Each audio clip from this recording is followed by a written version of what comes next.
Strange studies of strange stories. What can you do?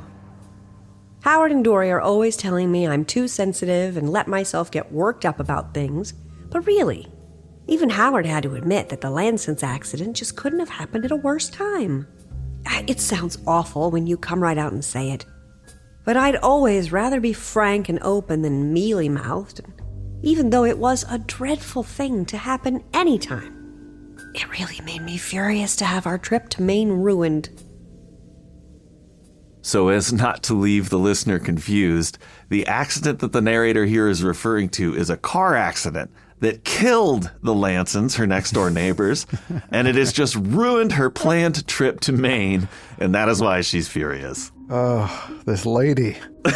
Oh, man, I feel like I know her. I feel like I am her. or I feel like perhaps maybe we all are the narrator of this story, or at least at war with the part of ourselves that is. Mm-hmm. This tale has a supernatural element that gains it access to this podcast, but it is the ruthless psychological honesty and this self-centered protagonist that really makes it sing. This story is called All She Said Was Yes, and it's by one of our favorite authors, Shirley Jackson. Right now, in this moment, she is my favorite author. I'd rather be reading her stories than anything else. Well, you're in luck, because all month we're going to be covering Shirley Jackson stories from her amazing collection, Dark Tales. That is exciting news for me and for our listeners because her stories have always been a hit on the show. We covered The Possibility of Evil back in 2019. I still remember where I was when I read that story. I liked it so much. We also covered The Bus on the recommendation of Ramsey Campbell for our 600th episode of HP Podcraft. Oh, right.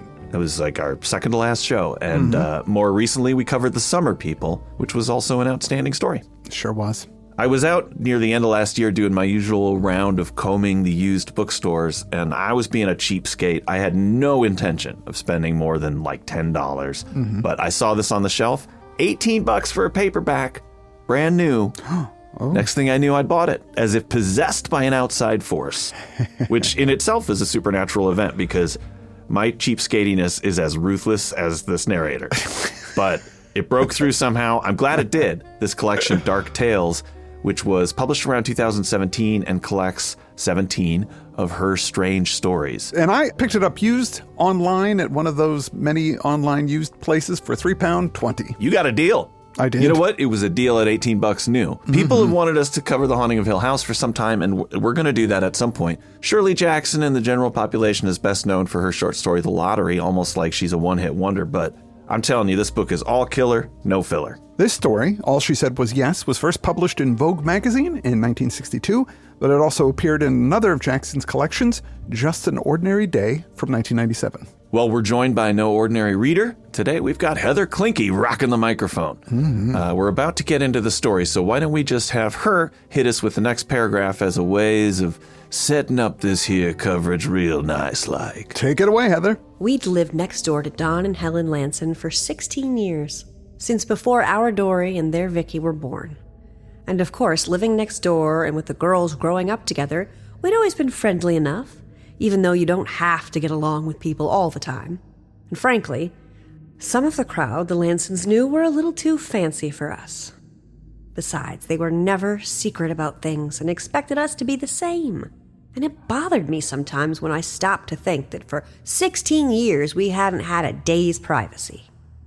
I like friendly neighbors as well as the next one, but it was a little too much sometimes. I used to tell Howard that Helen Lanson always knew what we were having for dinner. And of course it worked the other way around too. Whenever the Lansons had one of their fights, we had to close the windows and go down to the cellar to keep from hearing. And even then, Helen Lanson was sure to be over the next morning to cry on my shoulder. I hope the new neighbors are a little more, well, reticent. As you heard, we have a first-person narrator, unnamed, living in a suburban neighborhood. She's married to Howard, and she has a 15-year-old daughter named Dory.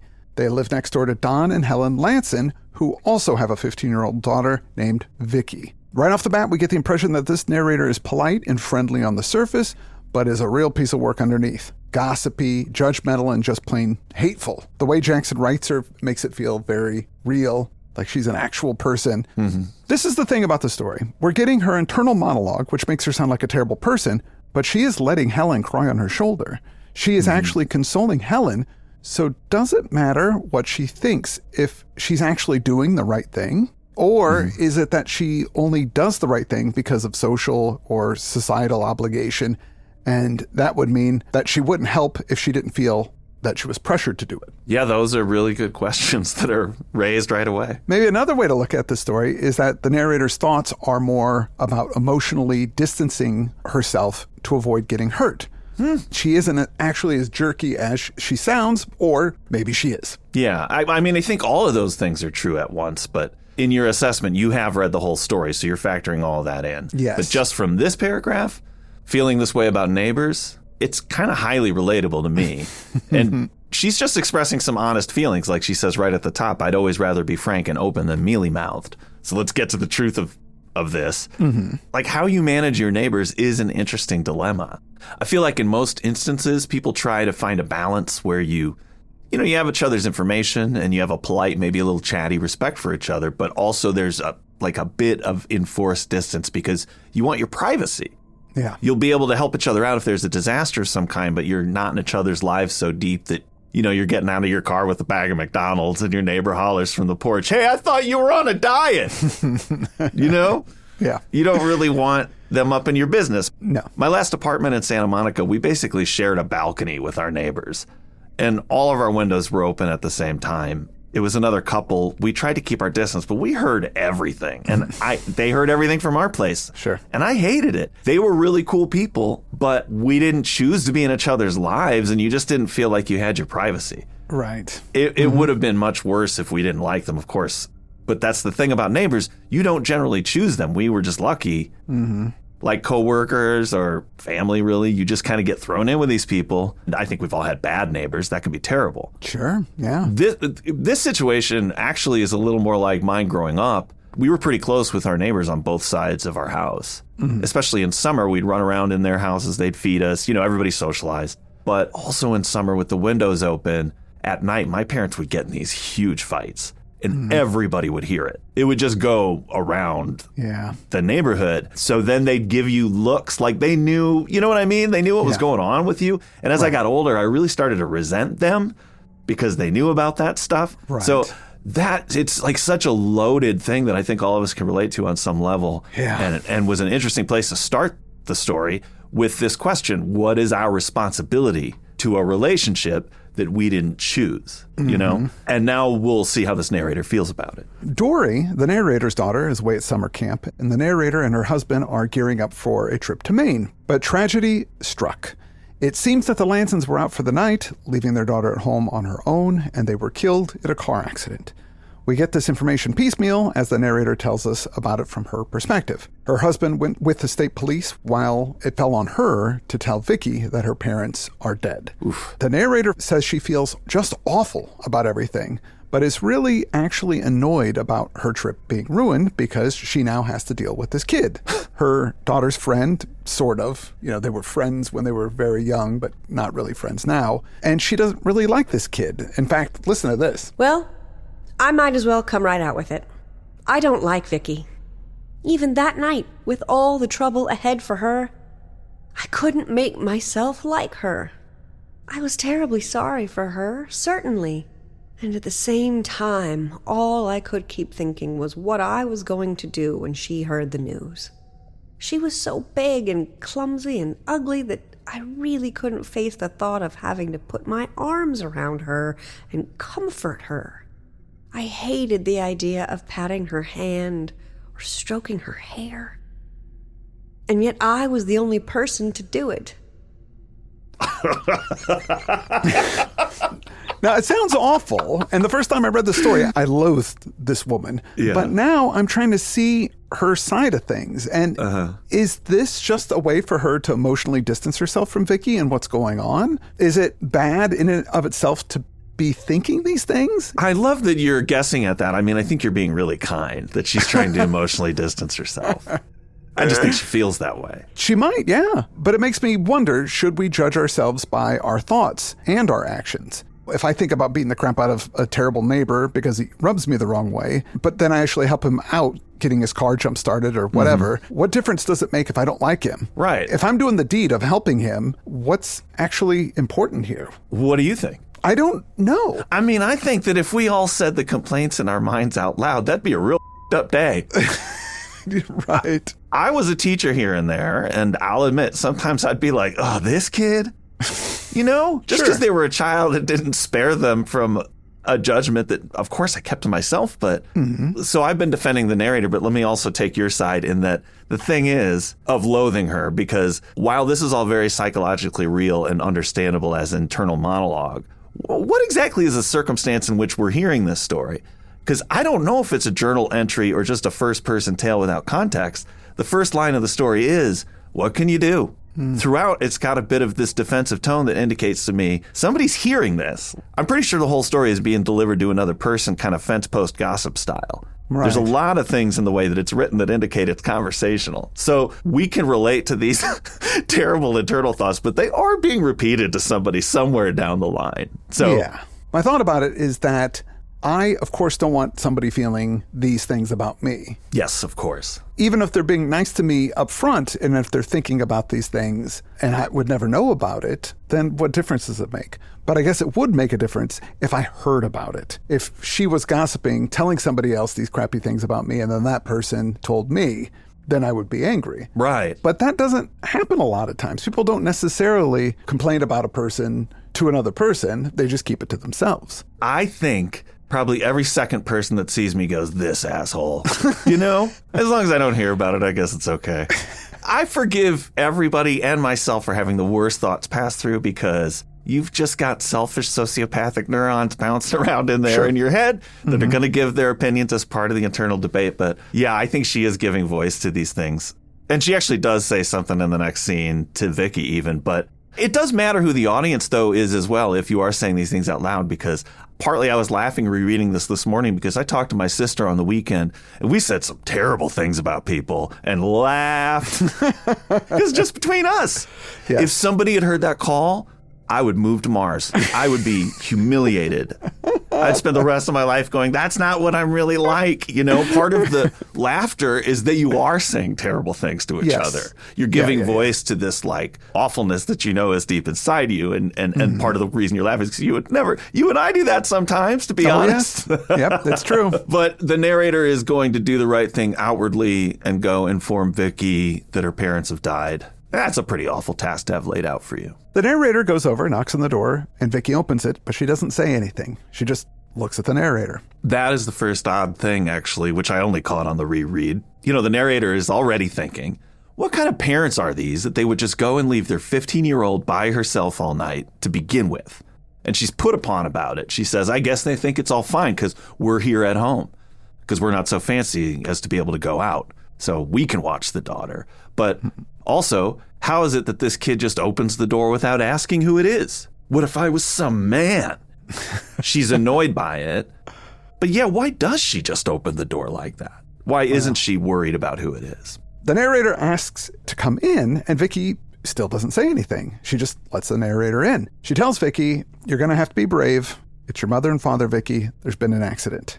And Vicky, her face doesn't change. No emotion. She just says, yes. The narrator assumes Vicky is in shock, but the reader can tell that obviously there's more going on here. The narrator says to Vicky, they always drove too fast. And Vicky just says, I know. Okay, so that is a bit harsh, blaming the victims. Yeah. But another way to look at it is just trying to make sense of what happened. That's true. She's in shock, too. I mean, this obviously wasn't a planned thing, so you could forgive her for saying the wrong thing, but that was pretty over the line. Is this the time to say, I told him so? I always told him they drove too fast. Well, they're dead now, honey. Yeah. The narrator tells Vicky that her parents are gone, to which Vicky says, I know. The girl asks, do you think they really believed that they were going to die? And the narrator thinks that Vicky is talking philosophically about this. And Vicky clarifies, I told them, you know. I told my mother a couple of months ago that this was going to happen, the accident and they're dying, but she wouldn't listen to me. No one ever does. She said it was an adolescent fantasy. The narrator thinks Vicky means that she told them that their driving was too fast and that they were going to get killed if they kept driving that way. But what we're getting here is that Vicky has premonitions. When I asked Heather to read for this, I described the story to her, and she said, it's like that other one I read, where the girl was saying goodbye to everybody. All right. I'd forgotten about it. Me too. She was talking about I Can't Help Saying Goodbye by Anne Mackenzie, which we did as a double feature with Dress of White Silk by Richard Matheson. Right. And in that one, the girl knew when people were going to die, and she would say goodbye to them beforehand. Right. But the other characters kind of figured it out, and in fact became afraid of her. They thought maybe if she said goodbye to you, then you would die, instead of it just being a premonition. And the genius of this story is that the selfishness of the characters prevents them from seeing that at all. Vicky says that she got over being sad about her parents' death a while ago. Vicky knows that she's going to live in London, England with her aunt, and that she's going to thrive there. And the narrator is annoyed that Vicky isn't getting more upset about her parents dying. And she thinks that if she died, she knows that her daughter would be crying her eyes out. Yeah. And Vicky says that her aunt will be there on Tuesday and says, "I'm sorry about your trip to Maine." The narrator at this point is actually touched that Vicky is thinking about her while dealing with the death of her parents. This is a modern suburban treatment of the Cassandra complex. In mythology, Cassandra was a Trojan priestess of Apollo who was given the gift of prophecy, being able to tell the future, but was also given the curse of never being believed. And this is a central piece of all sorts of stories, like the movie Don't Look Up kind of thing. The Cassandra complex in modern life is also talked about in news. Folks can see all sorts of obvious things coming, but can't get the political momentum to do anything about it because everybody's looking the other way. Right. Here, it's less that she's not believed and more that she's just outright ignored. For example, at the end of this conversation, Vicky tells the narrator that they won't be able to go to Maine at all this year, so they'll have to go someplace else. And Vicky says, "Do not go onto a boat." Uh-oh. The narrator says that Vicky will come over and stay with them until her aunt comes. And Vicky says, "In Dory's room." And it's not a question, it's a statement, because she knows. So it's not just knowing when people are going to die, she just knows things. She knows what's going to happen. The doctor shows up and looks Vicky over and talks to her while the narrator gets her pajamas and things for her to stay over at the house. The doctor doesn't understand her behavior either, but gives her a sedative. While gathering Vicky's stuff, the narrator notices that her room is really bare. But she also finds a journal and grabs it as well, thinking Vicky would want it. She says to the girl, "We'll pretend that you're my little girl for a while." Boy, she does not mean that. But the girl continues to be calm as they get ready to go, and she just assumes the girl's in shock. Well, I saw that all the lights were turned out and the doors locked. And then I took Vicky's things and we went next door. And it was a relief to me to be back in my own house. Even though I admit I felt a good twinge when I saw our suitcases all packed and standing in the hall. We had planned to get a good early start in the morning, and now here I had to unpack everything again. I asked Vicky if she would like a cup of cocoa, and she said yes. I never did see that girl when she wouldn't eat. So I left her in the kitchen with her cocoa and a piece of my good chocolate cake, and then I went upstairs and fixed up Dory's room for her. I took out a lot of Dory's things because somehow, and I don't want to sound nasty, but it's true. You couldn't think of that great doll girl sleeping with Dory's pretty little pictures and dolls and necklaces and dance souvenirs all around her. She fit in Dory's room like Dory would fit in a dollhouse. I made the bed all neat and I put on Dory's blue comforter because it would have to be cleaned anyway before Dory came home. And then I brought her upstairs and waited while she got undressed. When I went in to tuck her in, I had made up my mind, of course, that I wasn't going to be hesitant or anything, and I was going to kiss her goodnight. Because after all, the girl was alone in the world now, except for the kindness of neighbors who took her in. When I came in, she was in bed, and I think the doctor's sedative or my hot cocoa was affecting her, because she looked sleepy and kind of full, like a big cat that's had a mouse. She looked much too big for Dory's bed. I can tell you that. She was trying to be brave, though. When she turned her head on the pillow and looked at me, she gave me a little smile. And I thought maybe she was getting ready to cry. But she only said, "I did tell them. I've known about it for 2 months." Okay, super judgy stuff here, but the narrator is being very kind. So it's, again, actions versus thoughts. What is important? I don't know. I've had to have folks come in to work on the house here and there recently. Do you ever worry about what that person's thinking? I don't. The tradesperson? Well, you feel compelled, like, to explain yourself to them in some way, or you just think like, especially when they find some obvious thing that something did happen that I had to explain, even though normally I wouldn't. So I was out at a thing and I was supposed to be gone all day. Coming home early, I slipped and fell and ripped open my pants and tore up my leg. So I was bleeding. I took off my trousers. I went upstairs. I cleaned the wound. I bandaged it up, but I didn't have any trousers on. And then I went into the other room, and then I heard somebody downstairs, but nobody was supposed to be here at my house. And I looked, and it was my father-in-law. He was shocked because he was supposed to pick something up. I didn't know about this. And he's got a key. So I'm standing there with no pants on. I've got like a sweater, a shirt, socks, underwear, but no pants on. I felt the need to explain to him. He goes, I thought you weren't going to be home. And I said, oh, no, I wasn't. I had to come home early and then I slipped and I ripped open. Like I gave him way too much information because I felt like I got caught doing something I wasn't supposed to be doing. Were you bloody at all still? Oh, yeah. I had the Band-Aid and everything. So I had evidence. Yeah. You had the Band-Aid, but it would have been better if you were just still kind of covered in blood with no pants on.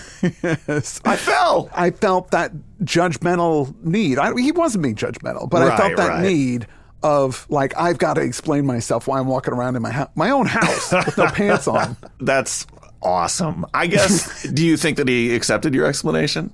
Yeah, I think he did. And I think that he was more uncomfortable about coming into my house and not knocking because he didn't think anybody was home. So I think he over-explained things as well, too. So we were both in that circumstance. But now, so say that your father-in-law, though, now in his head made up a story where he's like, that was a lie. That guy takes his pants off and runs around and does embarrassing things, but I'm just not going to ever bring it up again. Yeah. I mean, as long as he was still nice to you and you maintained the relationship on the surface, I guess it really wouldn't matter what he thought. I guess it doesn't matter. It really doesn't. Well, I thought it was just funny that she was hating on a kid. Which is kind of natural, isn't it? I mean, sure. Your kids are awesome. All the other kids are gross idiots. That's something I hear from parents a lot. I'm going to be honest with you. Oh, my kid's so sweet, but some of these kids are in school with, I don't know. Yeah. I don't mind them hanging out, but I hope they don't get too close. Back to the story. Just as Vicky is dropping off to sleep, she says to the narrator, don't go on any boats. A theme's coming up here. Yeah, you know what, though? Even if a confirmed psychic said that to me, I might not pay attention. Have you been on a boat? Pretty nice. It'd be hard to give that one up. I would ask her specifics. I go, wait, for like the rest of my life, don't go on a boat? Or for a short period of time? Like if you said, don't go on a boat for a year, I could do that. We're not sure. I don't even know if she's sure that everything she sees will for real come true no matter what. Or if this is like a possible future kind of thing. Like she can see it by her saying these things. She must think that she can change it, but just nobody listens to her, like in Cassandra. Yes. So I would clarify, am I stuck? Am I going to die on a boat? If I am, just, well, forget about it. I see. Anyway. Well, it doesn't matter because our narrator doesn't even understand. She goes, okay, thanks. She just thinks this is a weird thing the kid says. The narrator goes downstairs just as her husband comes home, and she complains to her husband about having to miss the trip. So she does seem to be less filtered with him. She also complains, or maybe she's concerned, that the girl isn't crying. The next day, the narrator complains some more about having to unpack for her trip and then having to deal with the Lansons' house, cleaning it up, getting things ready for Vicky to leave with her aunt. She complains that Vicky doesn't help around the house at all. But again, she's complaining internally. She's probably not saying anything to Vicky, like, you need to help me do the dishes. The narrator also notes that there is a set of wine glasses that the Lansons have that she really likes. And she kind of thinks that they would be wasted on Vicky and that Helen would probably have wanted her to have them.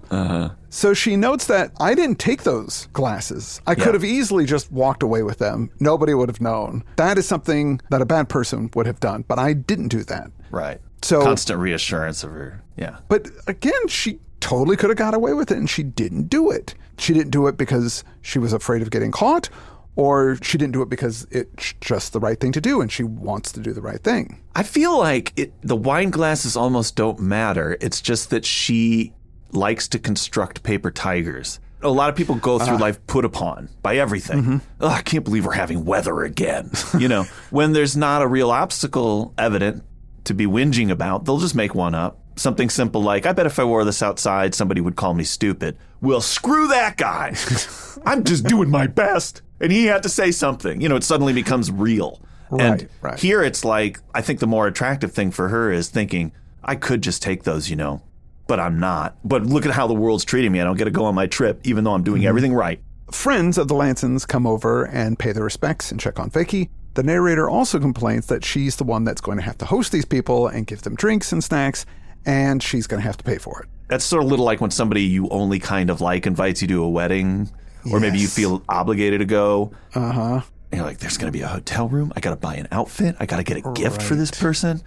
Yes. You're with your significant other. There's no way you're not spending a night complaining about that, Yeah. So I'm kind of with her here. She's got to lay all this out. She didn't expect that. This was money she was going to spend on herself. I'm on her side here, too, because these aren't her friends. Right. They are the dead people's friends. So she doesn't even know these people. I get it if you have a loved one die and you want to support your family, you want to support your friends, making food, buying food for people. It's not a chore. It's something that I think I would want to do. I would want to help out. But when it's a bunch of people you don't know, like, what the hell? Come on. Also, people who she's commented already that they have fancier tastes than her. They're a little more upper class than her. So they have greater demands. One of the neighbors, Mrs. Wright, comes over and asks about Vicky, and she seems concerned about her and sorrowful about the accident. She's like dabbing her eyes because she's crying so much. The narrator complains about Mrs. Wright, how you never get off easy with her. She expects tea and cake. And Mrs. Wright asks about Vicky not crying, and the narrator, again internally, gets a bit defensive about this, feeling like Mrs. Wright might be blaming her for telling Vicky about her parents' death the wrong way, and so that's why Vicky's not crying. Right. It's your fault somehow. Yeah, some weird construction in the narrator's head. Maybe. Maybe. I kind of get that too. Maybe she is judgy that way. Yeah. Vicky comes in to join them, but she doesn't say much. And Mrs. Wright gossips a bit, and then she brags about her grandson who's going to medical school. Vicky pipes in, he'll be caught with a girl in his room and expelled pretty soon. So that's shocking, and the narrator chastises her, but very gently, I must say, about being rude to Mrs. Wright. The narrator does say that it would be a pleasure to tan that young lady's hide. So that's a pretty dark thought. But she does handle the situation well. Yeah. More people come over and eat and drink all the narrator's food, which I'm sure that she's serving. So she's kind of there as like help. Right. She's not talking to these people. She doesn't know them. One guy, Mr. Sherman, who was a friend of the family, is telling everyone what a fine man Don Lanson was. Unbidden, Vicky says, your wife finally has the evidence to divorce you. And she also tells the father's lawyer that the papers in his office are going to be lost in a fire. To the narrator, this all sounds just spiteful. And she's not picking up that these are actually predictions that might happen and come true. This scene could have gone on forever. It was so funny to me.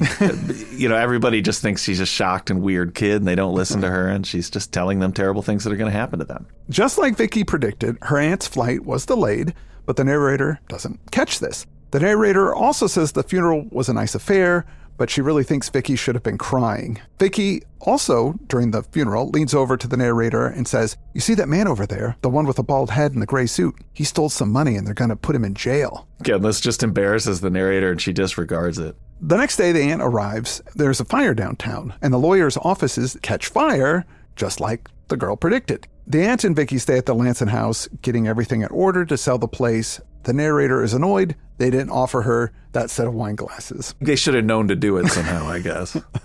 Yeah, she says something like, well, Vicky knew that I liked those glasses, and she should have said something to her aunt about it. Like, it's just preposterous. It's just exactly. Before she leaves with her aunt, Vicky gives the narrator her little red notebook, and she says, this is for you. I want you to have it because you've been so kind to me. And that's it. Vicky and her aunt leave, and we end with this. I took a look at Vicky's little red notebook, thinking it might be a little book of poems like Dory gave me once, or even pictures of something.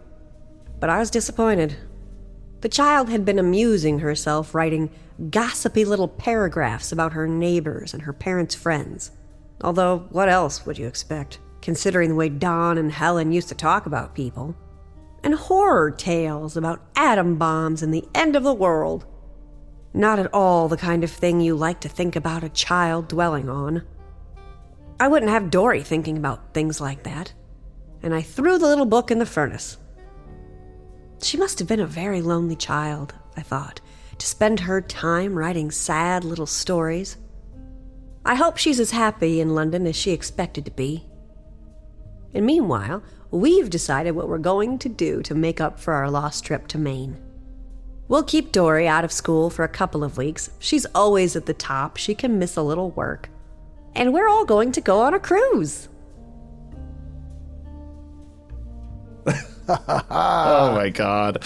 Oh, that's the end of the story. Yeah. Amazing. She had a book that predicted the end of the world. Yeah. And when that one happened and she threw it away in the furnace. Such a sweet, sweet, ironic twist at the end there. And they're going on a cruise. The one thing she told her over and over again, don't go on a boat. She's going on a boat, which is great. You know, Shirley Jackson, a famous writer in her lifetime, was still a housewife. Right. She was making a lot of money on her fiction, and that was going right to her husband, who dealt with all the finances and stuff. Right. You know, she didn't even have control over her own bank account. I think she was going through all of the socially constructed niceties in her mind, had all sorts of things raging at the same time. And that's what she wrote about, which is what makes her so good, you know, the psychological honesty, because at the end of the day, that's what really lifts something above. Yeah. I've also been reading this writer, Tove Ditlevsen from Denmark, who also has a gift for this. Her characters reveal real flaws about themselves. They're not great people, but it's done with this kind of honesty that you can connect to, because you might feel a little bit like, you know, you relate to some of these awful things in yourself. Yeah, and there's just a lot going on in this story. It seems really simple when you first read it, but the more I thought about it, the more it makes me think about how I am, how I judge people, how I should judge people, and what is the standards that we have for this type of thing. It's really great. Well, it's great how it puts you on the back foot right away that she's complaining that she can't go on a trip when somebody's died. But is she wrong to be sad that, I mean, obviously this is something she's been looking forward to for a long time. Of course. This story was fantastic, and I can't wait to talk more Shirley Jackson this month. We're going to do a story called The Beautiful Stranger. I love that one. And we're also going to do a story called Home that I haven't read yet. I'm really looking forward to that. Thank you so much, Heather, for reading for us. You did a great job, as always. She is a superstar. And I want to also, of course, thank our stakers, the producers of this show. They make the free show possible. But thank them all at once. Thank you, Bag of Weasels, Jay Robinson, Alistair Brooks, Continental Breakfast, Shmail Khan, Christopher Rosser, It's a Ghost, Kip Barnes, John Morgan, Angelina Brown, Eric Espolone, MD, Richard Wolf, and Ben A. Yes. I love you. I love those guys. We also want to thank some patrons. Let's do them 5 at a time. I'm going to thank Tuomas, Hal Cola, Duncan Mason, Bill Arthurs, Cody Bauer, and Illegal Structures. I'd like to thank Rob B., Stephen Kirk, Suzanne Gaius, The Spider Incident, and Violet Neon. If you're not a subscriber, please consider going over to Patreon and hitting us up. That's all we have for this week. I'm Chad Pfeiffer. I'm Chris Lackey, and you've been listening to Strange Studies of Strange Stories at strangestudies.com. Strange Studies of Strange Stories.